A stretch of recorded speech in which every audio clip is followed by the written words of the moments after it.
All right, guys, so we're gonna jump into fusion welding this week because what happens is when we do these beautiful exhausts on these cars, we fusion weld it. You might be asking yourself, why is there an exhaust system in a jewelry case? Because it's not just pretty, it's super strong. So we're gonna test it and prove it to you this week. It's kind of cool and fun.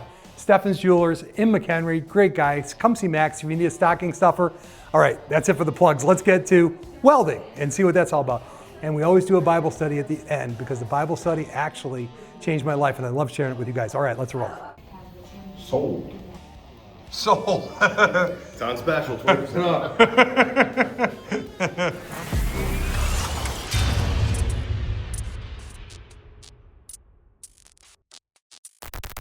So if you're gonna fusion weld, the first thing you gotta do is start with a really good quality product. Now the question is fusion welding actually as strong as conventional TIG welding? So we're gonna check that out. I got Jeffrey right behind me, putting some 3 little 1/2-inch welds with only fusion, no wire, and we're gonna see what it looks like, and then we're gonna do a test. I'm gonna see what it can lift up, bang it around, and we'll see how strong it actually is. Because what I'm telling you is I think it's as strong as any other weld that you can do, but it's a lot prettier. Look how gorgeous that looks. All right, you guys can see is that pipe is perfectly fit together. We're walking that cup back and forth. Now, we're not backgassing the stainless, so that means we're not trying to eliminate sugar inside of it, but what we are doing is we're running the penetration about 70–75% into the material itself. Question is, how strong is it? But we've cut a couple holes at the top of it, and now we've got 3 little welds, 1, 2, 3, right there. That's it that's holding this pipe together, and the whole idea is, can we lift this anvil from the 1800s, which is great steel. You ever heard an anvil? Old steel sounds like this. Right in your head, it's loud. But anyways, this thing's really, really heavy. So the first test we're gonna do, put some bolts through here, put some chain on it, put it on the fork truck. I'll get my strain gauge, we'll see how heavy it is, and we'll see if this actually holds together. These are tiny, tiny, cute, tiny baby welds without any stick, without any wire. You think it's strong enough to hold it? Jeff says for sure. I'm like,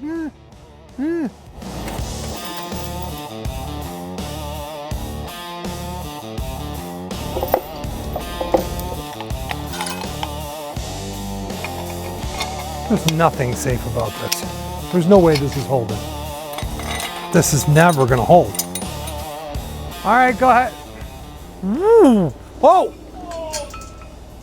Good thing it held together. Bounce test. 408 pounds with a bounce test.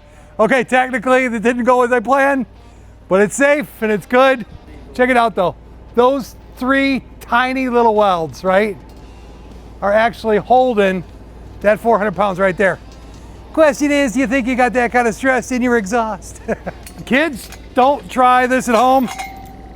And hopefully when you grow up, you'll be smarter than old Uncle Harry. We're gonna try and pound this against the anvil to see if we can break it off, because a lot of force would be applied in this motion. And gadoosh, gadoosh. These little tiny welds, how much stress can they actually take, right? Oh, yeah!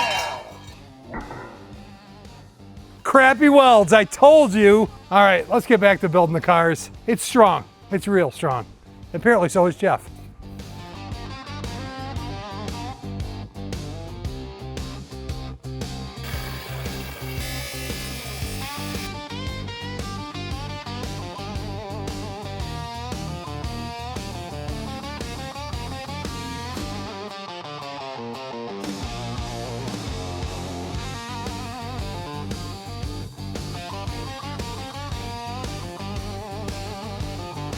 All right, guys, let's explain what I'm talking about with fusion welding.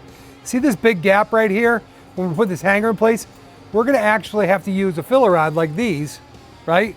So these rods, you actually use a TIG welder, and much like a MIG welder, rather than coming out the center, with a MIG welder, you actually just hold this in your hand, and you got the TIG weld on the other side, you just walk it in. Let me show you what that looks like right there. So you can see that's what a finished TIG weld looks like when you use the filler rod. I just thought you should see that. Here's the trick.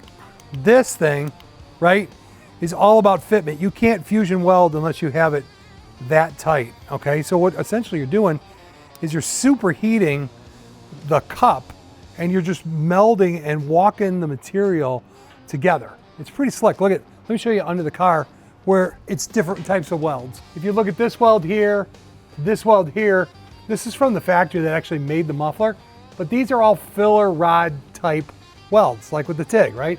But if you look at our welds, like this one, and they're absolutely gorgeous, that is a fusion weld. Fusion weld, fusion weld, fusion weld. To me, this really shows the handcrafted quality of a shop like mine, that we can actually do it. Most people don't go to this extent to make it this beautiful, but I think everything matters. I think that the quality for our customers is my #1 priority, and you know it's strong. That was a fun test. You get it, right?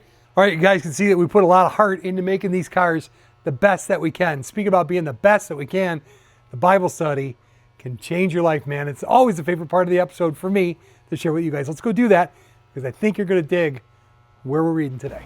All right, guys, best part of the episode is always the Bible study, but I figured it'd be kind of cool to start with a riddle that I'm not going to give you the answer to, but I want you to leave in the comments. You know, it hangs. It's got a purpose, right? Okay, we're going to talk about this, and you got to figure out what this is. All right, this is something that poor people have. This is also something that rich people don't eat. This is also something that if you eat this, you're going to die. And last but not least, this is more powerful than God. What is this? All right, leave it in the comments. That'll be fun, be cool. Let's get on with the Bible study. I love doing this part of the episode, but anyways, Christmas, I want to talk about the best part of the Bible, right? Which is the gift of Jesus for Christmas, right? All right, let's dig in. So the first thing I want to talk about is John 3:16. You know, God so loved the world that he gave his only begotten son, that whoever believes in him will not perish, but will have everlasting life. God gave us his son. And I want to talk about his son showing up on the spot in 2 places in the Bible. All right, so we don't get caught up in the Coca-Cola Christmas. I wanted to talk about that gift that God gave us, which is Jesus, right? In the beginning, you had the Magi that knew he was coming. So I'm just going to read in Matthew, right? You guys all know about the 3 wise men. Start with a prayer. Lord, please let your word speak to us all. Let us enjoy the fact that you gave your son and brought Jesus here for our redemption, and let the word speak to the Holy Spirit and just work through us. In Jesus' name we pray, amen. All right, so here we go. This is Matthew 2:7. Then Herod called the Magi secretly and found out exactly the time where the star had appeared. He sent them to Bethlehem and said, go make careful search for the child. As soon as you find him, report to me so I may go worship him as well. After they heard the king, they went on their way, and the star had been in the east. It went ahead of them until it stopped over a place where the child was. When they saw the star, they were overjoyed on coming to the house. They saw a child and his mother, and they bowed down and worshipped him. They opened their treasures and presented him with gifts of gold, incense, myrrh, and having been warned about what Herod had said in a dream to not go back to the country, and they went a different way home. So I love that. You know, Christmas is about presents, right? I think Jesus is the best present we could get. Even the Magi came and worshiped and gave him presents. And then they ran away a different way because they knew Herod wanted to kill them. All right, let's flip forward into Luke. All right, guys, hopping forward into the book of Luke, Luke 2:8. And there were shepherds living in the fields nearby, keeping watch over their flocks at night. And an angel of the Lord appeared to them, and the glory of the Lord shone all around them. And they were terrified. But the angel said to them, do not be afraid. I bring you good news of great joy that will be for all the people. Today, in the town of David, a Savior has been born to you.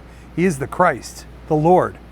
This will be the sign to you. You will find a baby wrapped in clothes, lying in a manger. Suddenly, a great company of heavenly hosts appeared with the angel, praising and saying to God, glory to God in the highest, and on earth peace to men on which his favor rests.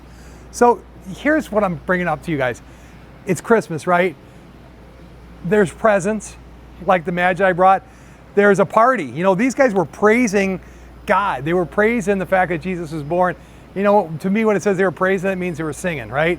So enjoy the Christmas season. Remember this, if you're struggling or having trials in your life and you need help, man, I'll tell you what, having a Bible in your possession makes a huge difference. If you need a Bible, please reach out to me. I'll be happy to send you one for absolutely free. And Jesus is the reason for the season. It ain't no Coca-Cola Santa Claus. It's about giving gifts, sure. It's about singing and praising, but don't get caught up in the rhetoric, right? God's got a great plan for you, and I love sharing the word with you guys. All right, I'll see you next week. It's gonna be a recap. And if you got any information about what I asked you for that riddle, put it in the comments. It's gonna be fun. All right, kids, see you next week. The recap's gonna be cool. Invention, crazy.